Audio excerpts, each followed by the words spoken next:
بسم الله الرحمن الرحيم رب يسر ولا تعسر تمم لنا بالخير استغفر الله ربي واتوب اليه استغفر الله من كل ذنب واسرافي على نفسي واتوب اليه. الثالث الاجماع على بطلان بيع الفضول وادعى الشيخ الخلاف معترفا بان الصحة مذهب قوم من اصحابنا معتذرا عن ذلك بعدم الاعتداد بخلافهم. اغیون ہماری گفتگو ہو رہی تھی قول ثانی میں بطلان بیع فضولی میں مصنف رحمۃ اللہ علیہ نے قائلین بیع فضولی کے دعویٰ کے اوپر کچھ دلائل بیان فرمایا. ان دلائل میں سے آج ہماری گفتگو تیسری دلیل میں ہو رہی ہے. تیسری دلیل الاجماع علی بطلان بیع الفضول من اساسہ. مصنف فرماتے ہیں ان میں سے سب سے پہلے شیخ طوسی علیہ الرحمہ کا نام لیتے ہیں. فرماتے ہیں شیخ طوسی نے اجماع کا دعویٰ کیا ہے کس بات کے اوپر؟ بطلان بیع فضولی کے اوپر، کہ بیع فضولی باطل ہے، اور اس بطلان کے اوپر انہوں نے اجماع کا دعویٰ کیا ہے. اور ساتھ ساتھ شیخ نے یہ بھی اعتراف کیا ہے کہ کچھ ہمارے علماء ہیں جو گیا ہیں کس کی طرف؟ صحت و جواز بیع فضولی کی طرف. اب یہ سوال پیدا ہوتا ہے کہ مخالفین کے ہوتے ہوئے شیخ طوسی نے کیسا دعویٰ اجماع کیا؟ یقیناً یہ سوال پیدا ہوتا ہے. مخالف کے ہوتے ہوئے شیخ نے کیا دعویٰ کیا؟ کہ اجماع ہے بیع فضولی کے بطلان کے اوپر. اب مصنف فرماتے ہیں کہ شیخ نے اس کا جواب بھی دیا ہے کہ ممکن ہے کہ جواب جو ہے دو صورت میں جو ہے ہم شیخ طوسی کے قول کے جو ہے ہم تائید کر سکتے ہیں. اولاً صورت اول و احتمال اول انقرض زمانہ. وہ علماء جو مخالف تھے، مخالفین کے زمانہ گزر چکا ہے. جس زمانے میں شیخ طوسی زندگی کر رہے تھے اس زمانے میں کوئی بھی مخالف نہیں تھا، تمام بطلان بیع فضولی کے اوپر قائل تھے. یہاں تک بات واضح ہوئی. اولا اس لیے شیخ نے کہا کہ اجماع کا دعویٰ کیا. وہ احتمال ثانی یہ ہے کہ ممکن ہے کہ یہ جو جنہوں نے اجماع کا دعویٰ، جنہوں نے جواز کے اوپر جو ہے فتویٰ لگایا، جنہوں نے جواز کے قائل ہوئے ہیں، انہوں نے ان کا جو ہے معلوم النسب ہے. دقت فرمائے گا. اجماع کب حجت ہوگی؟ اجماع اس وقت حجت ہے جب کیا ہے گا مخالفین کے بارے میں علم ہو، یعنی معلوم النسب ہو. اگر معلوم النسب ہو تو کیا ہے گا وہ ضرر اجماع نہیں ہے، اجماع حجت ہے. اب آئیں اگر مجہول النسب ہو تو اس وقت کیا ہے گا؟ مجہول النسب ہو تو کیا ہے گا ضرر اجماع ہے. ممکن ہے شیخ نے دعویٰ کیا اجماع کا اور ساتھ ساتھ مخالفین کے بارے میں علم بھی رکھتا تھا، معلوم النسب تھا، تو کیا ہے گا جب معلوم النسب ہے تو کیا ہے گا اجماع کے ساتھ ضرر نہیں ہے، اجماع کیا ہے گا حجت ہے. دقت فرمایا. الثالث الدلیل الثالث الاجماع علی بطلان بیع الفضول وادعاہ الاجماع. الشیخ فی الخلاف کتاب خلاف میں اجماع کا دعویٰ کیا ہے کہ بیع فضولی باطل ہے. معترفاً ساتھ ساتھ شیخ نے یہ بھی اعتراف کیا ہے بأن صحت بیع الفضولی مذہب قوم من اصحابنا. ہمارے علماء میں سے، ہمارے مذہب میں سے کچھ لوگ کیا ہے گا صحت کی طرف گیا ہے. معتذراً ساتھ ساتھ اعتذار پیش کرتے ہوئے ان ذالک الخلاف بعدم، کس کے ذریعے سے اعتذار پیش کیا ہے؟ بعدم اعتدادی، اعتداد سے مراد مہم یہ بعدم اعتماد بہتر تھا، بعدم اعتمادی بخلافہم، بخلاف الاصحاب.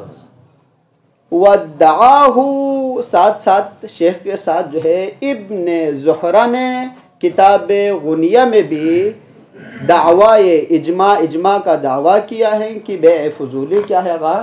باطل ہے.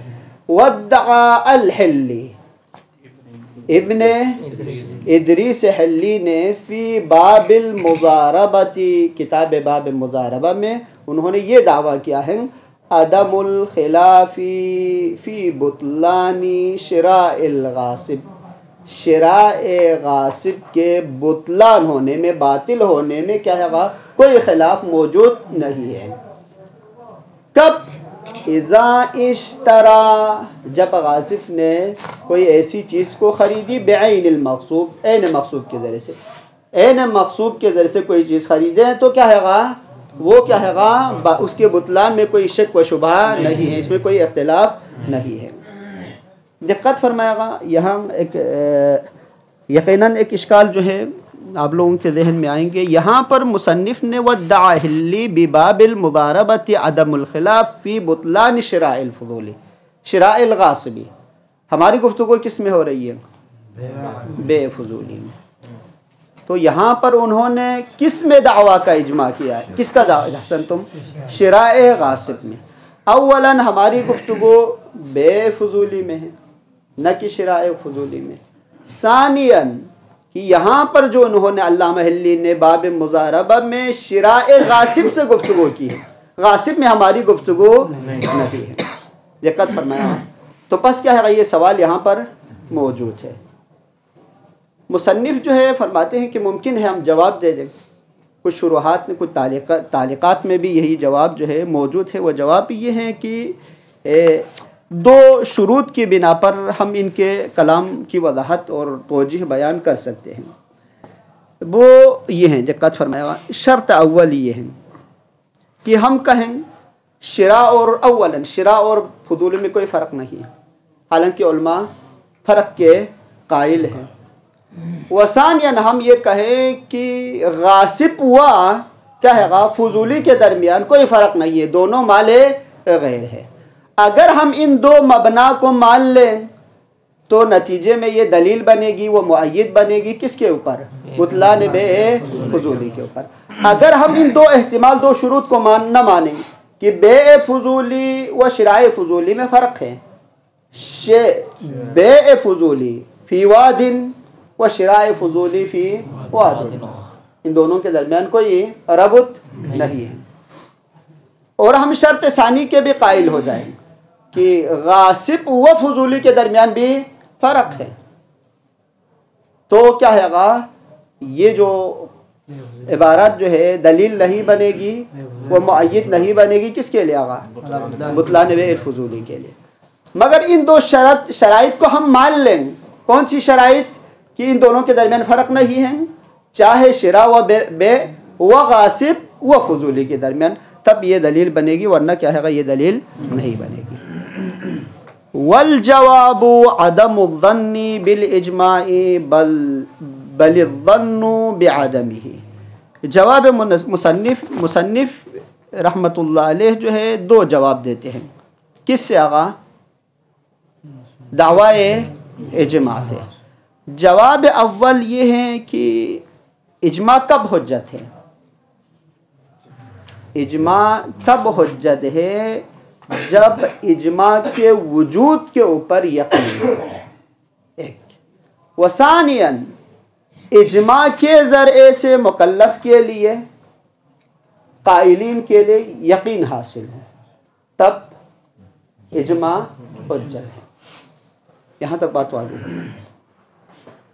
اگر ولو سلم نہ ہم مان لیں اجماع کے ذریعے سے ظن بھی حاصل ہو، تب بھی ہم کہیں گے اجماع حجت ہے. اب آئیں شیخ توسی کی خدمت میں ہم عرض کر لیتے ہیں آپ نے جو دعویٰ اجماع کا جو دعویٰ کیا ہے لا وجود لہ، اس کے اصل وجود ہی نہیں ہے. وثانیاً کہ جو آپ نے اجماع کا جو دعویٰ کیا ہے اسے یقین بھی حاصل نہیں ہوتا ہے. جب یقین حاصل نہیں ہوتا ہے تو کیا ہے، قطع حاصل نہیں ہوتا ہے تو کہ وہ اجماع حجت نہیں ہے، بلکہ اس اجماع کے ذریعے سے ظن بھی حاصل نہیں ہوتا ہے، بلکہ کیا ہے ظن حاصل ہوتا ہے بعدم اجماع کے اوپر. بس کیا ہے اجماع حجت نہیں ہے. جواب اول. جواب ثانی یہ ہے کہ ہم کتاب فقہ کے کتابوں میں اگر ہم مطالعہ کر لیں تو بہت سے علماء ہیں، بہت سے فقہا ہیں، وہ قائل ہیں، کس کے قائل ہیں؟ عقد فضولی و بیع فضولی کے جواز کے قائل ہیں، صحت کے قائل ہیں. حتیٰ کہ خود شیخ نے اپنی آخری تصنیف میں بھی کیا کہا ہے کہ بیع فضولی جائز ہے، صحیح ہے. فرماتے ہیں آغین والجواب، جواب جو ہے کس سے جواب عن الاجماع سے. عدم الظن بالاجماع، اس ظن کے ذریعے سے، اس اجماع کے ذریعے سے ظن حاصل نہیں ہوتا، یعنی اجماع موجب ظن نہیں ہے،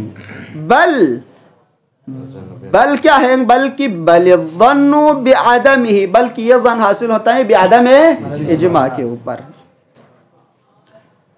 جواب اول. وجواب الثانی بعد ذهاب معظم القدماء کا قدیمین. قدیمین سے مراد کیا ہے؟ ابن جنید اسکافی و شیخ عمانی، لکھیں آگے ضرور. والمفید والمرتضی والشیخ بنفسہ، خود شیخ توسی جنہوں نے بطلان کے دعویٰ کیا تھا، خود شیخ جو ہے فی نہایتی، کتاب نہایہ میں، وہ نہایہ جو کیا ہے التی ہی آخر مصنفاتہ علی ما قیل، مصنف کی آخری تصنیف ہے، اس میں انہوں نے کیا کہا ہے وَأَتْبَاعِهِمْ عَلَى الصِّحَّةِ ذَهَبَ إِلَى صِحَّةِ. وَإِدْبَاقِ کا معنی کیا ہے؟ وَاتِّفَاقِ الْعُلَمَاءِ الْمُتَأَخِّرِينَ عَلَيْهِ عَلَى الْقَوْلِ بِالصِّحَّةِ ادا فخر الدین و بعض متأخرین کے علاوہ تمام کیا ہے کس کے قائل ہے؟ صحت بیع فضولی کے قائل ہے. الدلیل الرابع ما دل من العقل والنقل على بطلان بیع الفضولی. دلیل رابع کن کی جانب سے؟ کہ قائلین بطلان بیع فضولی کی جانب سے. دلیل رابع کیا ہے؟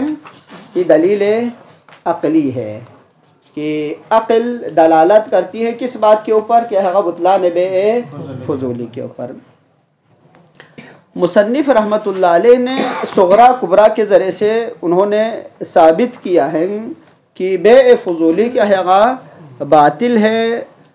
دقت فرمائیں، وہ صغرا کبرا آپ لوگوں کی خدمت میں ہم بیان کر لیں گے کہ ان صغرا کبرا کے نتیجے میں کیا ہے بیع فضولی کیا ہے عند العقل قبیح ہے، اور کیا ہے وہ چیز جو قبیح ہے وہ کیا ہے شرعاً حرام ہے. دقت فرمائے گا، ان میں سے ہم دو قیاس آپ لوگوں کی خدمت میں بیان کر لیں گے، اور اس کے بعد جو ہے انشاءاللہ مصنف نے کچھ جوابات دیا ہے، وہ جوابات کو بھی بیان کر لیں گے. الاول ضرور لکھیں آگا، جواب اول یعنی دلیل اول، دلیل قیاس اول صغرا لکھیں. بیع الفضولی، بیع فضولی جو ہے تصرف فی مال الغیر ہے. بیع فضولی تصرف فی مال الغیر ہے صغرا. کبرا کیا ہے تصرف فی مال الغیر عقلاً قبیح ہے. لکھا گئی نتیجہ کیا ہوگا؟ بیع فضولی عقلاً قبیح ہے. قیاس اول. قیاس ثانی لکھیں آقا. کبرا تصرف فی مال الغیر عقلاً کیا ہے؟ قبیح ہے. قیاس ثانی لکھیں. قیاس ثانی یہ ہے کہ بیع فضولی حرام ہے شرعاً صغرا.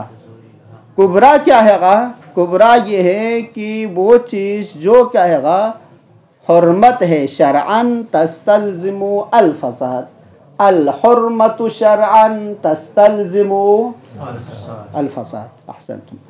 نتیجہ کیا ہوگا؟ بے فضولی کیا ہے گا؟ فاسد ہے و باطل ہے. وہذا المطلوب. اور یہی کیا ہے گا؟ مطلوب ہے کہ بے فضولی باطل ہے عند العقل. دقت فرمائے گا. اب آئیں خلاصے مطلب. وہ لوگ جو عقل کو بے عنوان دلیل پیش کر لیتے ہیں کس بات کے اوپر؟ بطلان بے فضولی کے اوپر. فرماتے ہیں کہ تصرف فی مال الغیر، غیر کے مال میں تصرف کرنا کیا ہے گا؟ عقلاً کیا ہے گا؟ قبیح ہے. اب آئیں، اب فضولی جو معاملہ کر رہا ہے وہ کیا ہے گا؟ تصرف فی مال الغیر. یہ تو یقیناً ہے کہ ابھی جو ہے سماحت شیخ نے کسی کے مال کو بھیجا تو یہ تصرف فی مال الغیر ہے. اب آئیں تصرف فی مال الغیر قاعدہ سلطنت کی بنا پر تو کیا ہے گا؟ تصرف فی مال الغیر عقلاً کیا ہے گا؟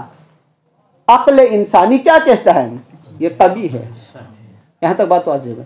اب آئیں وہ چیز عقلاً قبیح ہے وہ شرعاً کیا ہے گا؟ حرام ہے. اذا حکم به العقل حکم به شرع. اگر ہم اس ملازمے کو مان لیں تو کیا ہے گا؟ یہ صغرا کبرا کام ہے. یہاں تک بات واضح ہو گئی. اب آئیں ہم عبارت پڑھ لیں گے پھر اس کے بعد جواب مصنف. دقت فرمائے گا. الرابع ما دل کس بات کے اوپر؟ ما دل علی بطلان بیع الفضولی من العقل والنقل. نقل لانے کی ضرورت نہیں تھی کیونکہ نقل میں ہم نے پہلے مفصلاً گفتگو کی تھی. پھر بھی مصنف نے یہاں بیان فرمایا. فرماتے ہیں علی عدم جواز التصرف فی مال الغیر. مال غیر میں تصرف کرنا جائز نہیں ہے الا باذنہ، باذن المالک. فإن الرضا اللاحق. دقت فرمائے گا. رضا لاحق. اب آئیں اس نے تصرف کی، بعد میں مالک کی طرف سے کیا آ گئی؟ اجازت آ گئی. تو آپ فرماتے ہیں یہ جو رضا ہے وہ رضایت ہے. لا ينفع، لا ينفع یہ نفع نہیں ہے. لا ينفع فی رفع القبح، رفع قبح میں یہ نفع بخش نہیں ہے. اب آئیں کون سا قبح؟ الثابت، کہ وہ قبح ثابت تھا حالت تصرف. حالت تصرف سے مراد کیا ہے؟ حالت تصرف حال العقد. حالت تصرف صحیح نہیں ہے. انہوں نے اپنے مدعا کے اوپر لفظ تصرف لایا. اب آئیں دقت فرمائیں.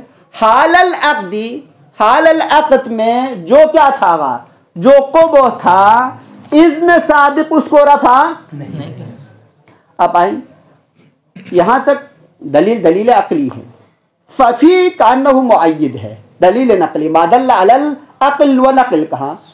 تو آپ آئیں ففی التوقیع المروی فی الاحتجاج الشیخ توجسی لا یجوز لأحد. احد کے لیے جائز نہیں ہے.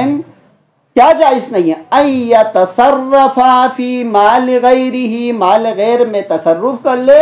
الا جائز ہے باذن مالک. ولا ریب، روایت ثانی، ولا ریب ان یبیع المال مال الغیر تصرف فیہ عرفا. اس میں کوئی شک نہیں ہے. مال غیر کو بیچنا یہ تصرف ہے اس مال غیر میں، وہ بھی کہے گا عرفاً. اب ہماری گفتگو عقلاً ہو رہی ہے عرفاً ہو رہی ہے. وہی عرفاً سے مراد عقلا مراد ہے. دقت فرمائے. والجواب ان العقد على المال الغير متوقعا لاجازته غير قاصد لترتيب الاثار عليها ليس تصرفا فيه. مصنف فرماتے ہیں کہ ہمارے پاس دو چیز ہے. ایک انشاء عقد ہے، ایک کیا ہے گا؟ تصرف عقد ہے. انشاء عقد شیء و تصرف عقد شیء. انشاء عقد فی واد و تصرف عقد کیا ہے؟ فی واد. لا ربط بینہما، ان دونوں کے درمیان ربط نہیں ہے. اب آئیں عقد بے سے و انشاء بے سے مراد کیا ہے؟ عقد لفظی ہے.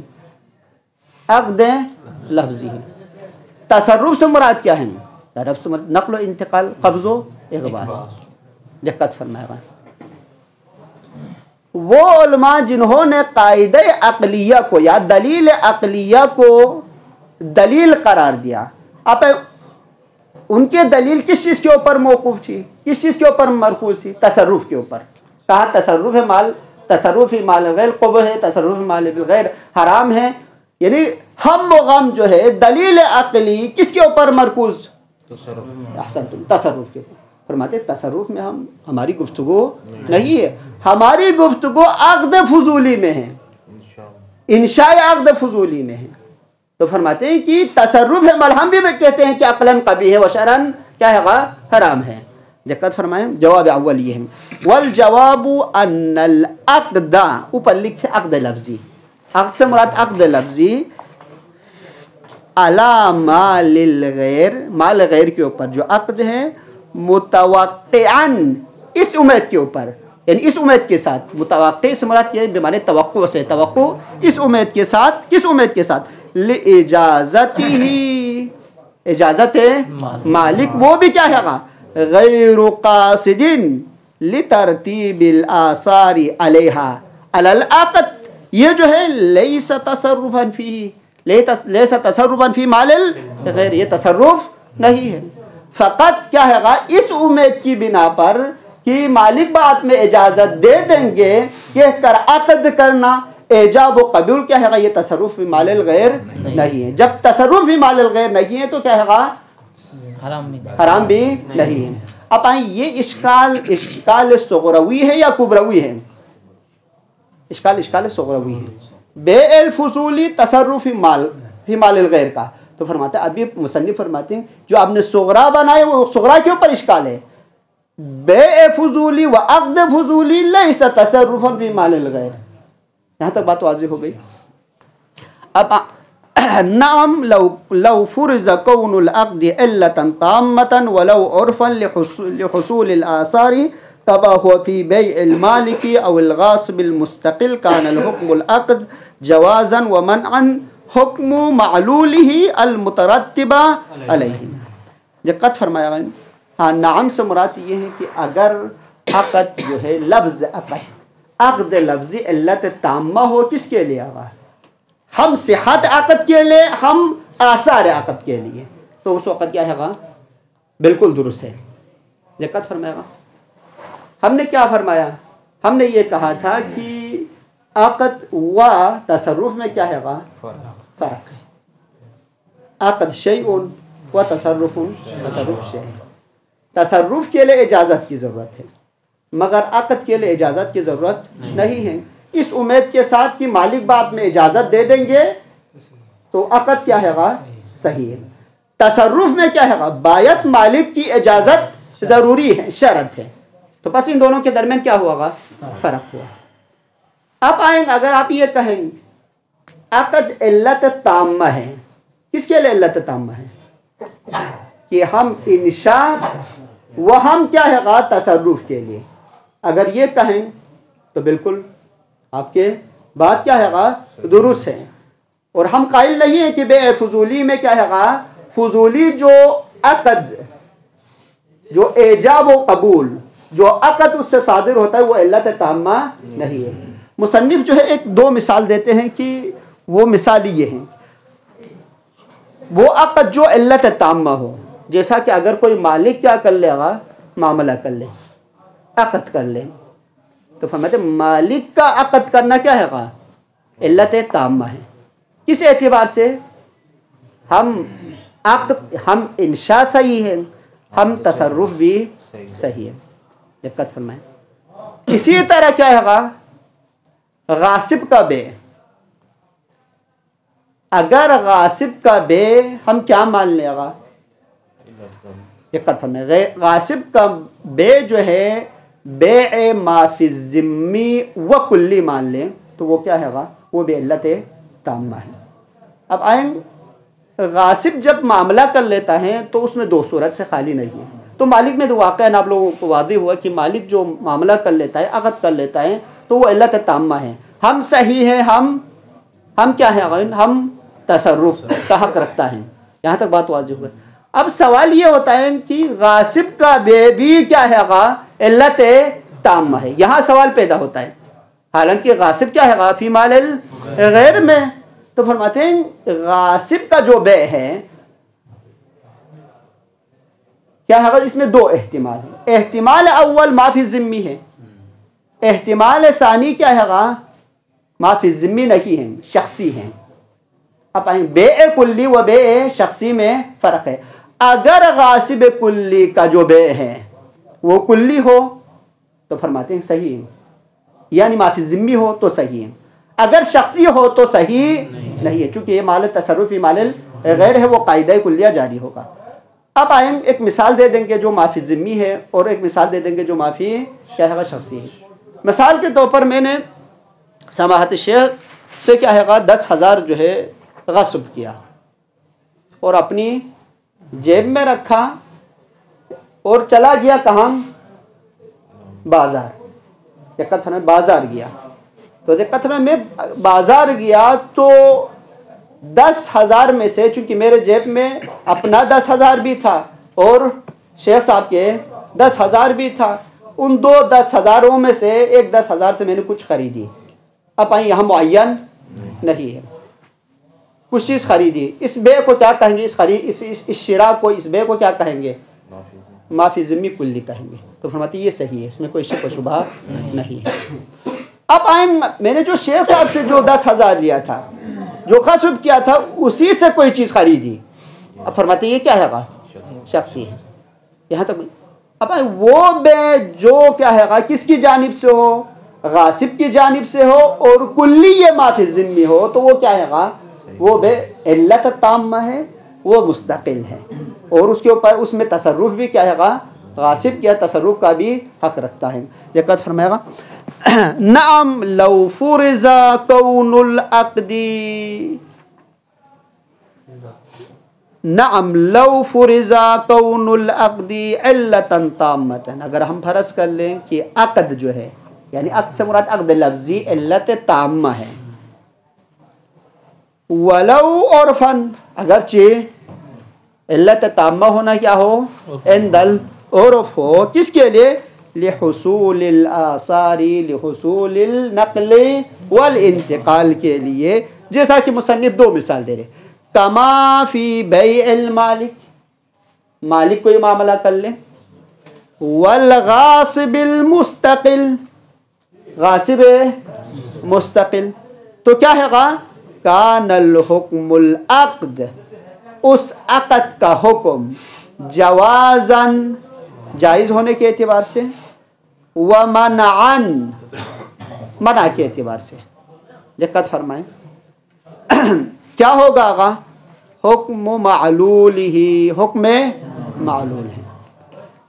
دقت فرمائے گا بے شخصی میں غاصب اگر کوئی معاملہ کر لیں خود عین مغصوب کے اوپر تو باطل ہے یا نہیں ہے, تو باطل ہے. اب آئیں کوئی غاصب جو ہے, ابھی غاصب جو عقد کر لیتا ہے, یہ عقد کیا ہے گا عقد حرام ہے. کیوں حرام ہے؟ چونکہ معلول کی وجہ سے. معلول کیوں؟ معلول چونکہ مال الغیر ہے, چونکہ مال الغیر کے اوپر کیا ہے عقد کرنا حرام ہے, تو پس عقد بھی حرام ہے. دقت فرمائیے, مصنف نے ایک عبارت لائی, وہ عبارت کیا عبارت دقت فرمائے گا علت کا جو حکم منع اور جواز کے اعتبار سے معلول کا حکم ہے. اگر معلول جائز ہو تو عقد بھی جائز ہے, اگر معلول حرام ہو تو عقد بھی حرام ہے. دقت فرمائے مالک میں ہم جواز کی مثال دیجیے. مالک دقت فرمائے مالک اپنا مال میں تصرف کرنا کیا ہے گا تصرف کرنا جائز ہے, تو علت جو عقد ہے وہ بھی کیا ہے گا جائز ہے. اب آئے غاصب, غاصب کا تصرف کیا ہے گا معلول میں کیا ہے حرام ہے, تو پس عقد بھی حرام ہے. دقت فرمائیے عبارت کان حکم العقدی, حکم عقد یعنی علت جوازاً ومنعاً کس کا تابع ہے آغاین حکم المعلول ہی. معلول ہی کی ضمیر کس کی طرف, معلول ہی کی ضمیر کس کی طرف مالک کی طرف بھی جائے گی غاصب. معلولی کی ضمیر کس کی طرف؟ شے کی طرف. احسن تم، شے سے مراد وہی حکم ہے. دقت فرمائیں. اب آئیں المترتب علیہ، علیہ کی ضمیر کس کی طرف؟ احسن تو. نعم لو فرض کونہ تصرفا، یہاں تک کافی ہے یا پڑھ لیں؟ جواب ثانی. وصلی اللہ علی محمد طیبین الطاہرین.